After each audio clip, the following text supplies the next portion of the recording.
Assalamualaikum warahmatullahi wabarakatuh. Kisah kesabaran Imam Hasan al-Basri menampung tetesan air kencing tetangga Nasrani.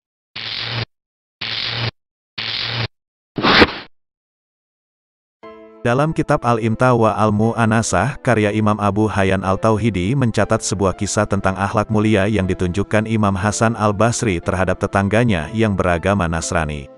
Pada masa tabi'in, di kota Basrah, Irak, hiduplah seorang ulama besar yang bernama Imam Hasan al-Basri.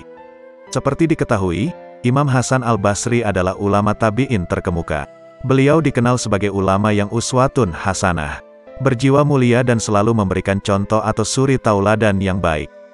Di sebuah rumah susun yang sederhana, Imam Hasan al-Basri tinggal bersama istrinya.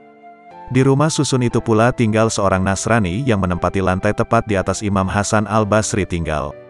Tetangganya ini, si Nasrani, memiliki toilet atau kamar mandi yang letaknya persis di atas kamar tidur sang imam. Si Nasrani ini tidak tahu kalau pipa saluran pembuangan air toiletnya mengalami kebocoran. Sehingga setiap ia buang air kecil, sebagian airnya merembes dan menetes ke kamar tidur sang imam. Bisa kita bayangkan betapa menjijikkannya air yang menetes tersebut. Siapapun pasti akan langsung protes bahkan marah-marah kepada yang memiliki toilet tersebut. Namun bagaimana dengan Imam Hasan al-Basri? Beliau dengan sabar menghadapi air kotor, najis dan berbau tersebut. Beliau meminta istrinya untuk menaruh ember kecil untuk menampung tetesan air yang merembes itu. Imam Hasan al-Basri melakukan penampungan tetesan air kencing itu dan membuangnya ketika penuh setiap hari tanpa memberitahu tetangganya tersebut. Sang imam dan istrinya tetap diam dan sabar dalam kegiatannya menampung dan membuang tetesan air tersebut karena tidak ingin menyinggung perasaan tetangganya.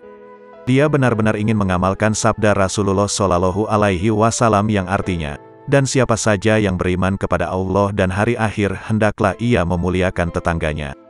Hadits riwayat Bukhari dan Muslim. Suatu hari, sang imam jatuh sakit dengan sakit yang agak parah. Hal ini membuat beliau hanya bisa berbaring saja di dalam kamarnya. Mengetahui tetangga yang ada di bawah lantainya ini sakit, si Nasrani pun menjenguk keadaan sang imam. Dia langsung masuk ke kamar Imam Hasan al-Basri. Dia merasa aneh ketika melihat ada air menetes dari atas loteng ke dalam kamar sang imam. Dia juga melihat tetesan air tersebut tertampung dalam sebuah wadah. Setelah dilihat dan dirunut dengan seksama, ternyata itu adalah air kencing yang berasal dari toiletnya yang bocor.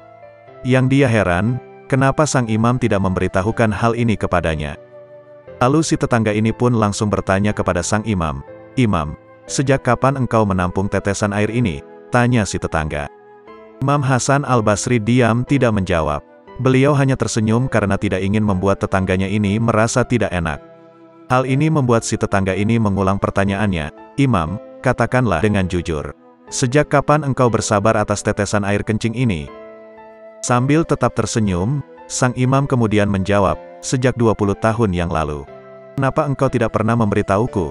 tanya tetangganya heran.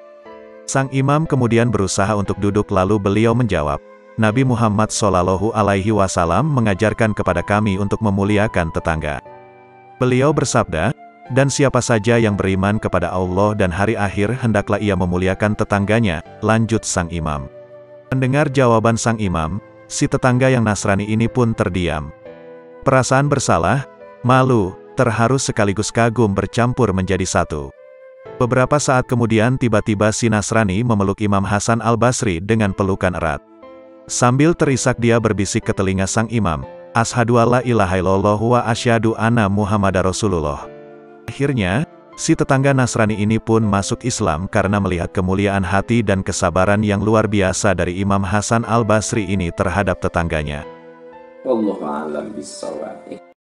La ilaha illallah Muhammadun Rasulullah alaihi salatullah wa alihi wal ahibba.